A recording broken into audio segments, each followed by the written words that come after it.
Broiler মুরগি অনেক বড় হয়। কিন্তু দেশি মুরগি যে এত বড় হয়, এই মুরগিটা না দেখলে কিন্তু আমি কখনো বুঝতাম না। মুরগিটা কিন্তু অনেক বড়। ২ কেজির বেশি মুরগিটা।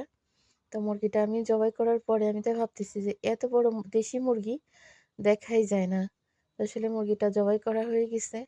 এখন পরিষ্কার করলাম। রান্না তো চলে সবসময় রান্না-বান্না করতে হয়। আর বিশেষ করে ঈদ শবে বরাত আসলে তো আর কোনো কথাই নেই। ২-৩ দিন একটানা কিন্তু রান্না করতে হয়। একে তো হচ্ছে আমাদের ভাই-বোন মেলা। আর তারপর হচ্ছে শ্বশুরবাড়ি হচ্ছে অনেক বড় পরিবার। এটা ৫ ভাই ১ বোন।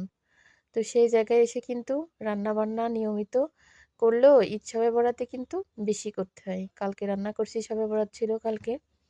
আজকেও কিন্তু রান্না করতে হচ্ছে। তো মুরগিটা অনেক বড়। পরিষ্কার করে ভাবতেছি যে এত বড় মুরগি, দেশি মুরগি খুব কমই দেখা যায়। মুরগিটা এখন একটু পোড়াই নেব। নিয়ে তারপরে হচ্ছে কাটাকাটি করব। আসলে কাটতে, কাটতে আর হাত পায়েও মনে হয় কি যে জোর পাই না, বল পাই না। কাজের মানুষ আছে কিন্তু তারে দিয়ে কিন্তু আমি কুটাকাটা কাজ এগুলো আমি কিছুই করাই না। শুধু থালাবাটি ধোয়া, ঘর মোছা, উঠান ঝাড় দিয়া আর হচ্ছে পানি উঠানো। এই ৪ টা কাজ হচ্ছে আমি তারে দিয়ে করাই। এইগুলা ছাড়া আমি তারে দিয়ে কিন্তু আমার রান্নাঘরের কোনো কাজ আমি করাই না। মুরগিটা কিন্তু আমার একদম সুন্দর করে পরিষ্কার করে কাটা হয়ে গেছে। এবার আমি মুরগিটা কিন্তু ধুয়ে ফেলবো। ধুয়ে তারপর হচ্ছে রান্না চড়াই দেব। আসলে সবকিছু করতে হয়।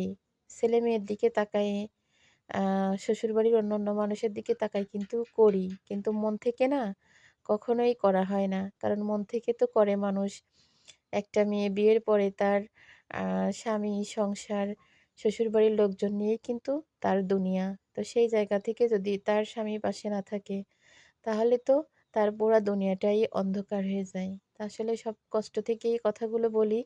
আজকে এই যে শবে বরাত গেল কালকে, আজকে শবে বরাতের পরদিন এই যে রান্নাবান্না আমি করতেছি, আমি কিন্তু এতটুকু রান্নাবান্না করি না। আমি আরো অনেক বেশি রান্না করি। যেমন ছোলার ডাল থাকবে নারকেলের দুধ দিয়ে ডিম দিয়ে ফুটানো, মাছ ভুনা ২ রকমের, হাঁসের গোশ, মুরগির গোশ, গরুর গোশ ৩ রকমের গোশ থাকে। তারপরে এই শবে বরাতে সুজি থাকে ৩-৪ রকমের। রুটি ধরা রুটি ৭০ খান, ১২০ খান পর্যন্ত রুটি বানানো হয়। তো এই সবকিছু করার পিছনে কিন্তু সবকিছু করার সাথে কিন্তু ওই মানুষটা ছিল। দেখেন মুরগিটায় ডিম হইছে কি পরিমাণ। বড় ডিমও হয়েছিল অনেক, বেশ বড় একটা। আসলে জবাই করে দিলাম হচ্ছে বাড়ির মুরগি খাওয়ার স্বাদই কিন্তু অন্যরকম।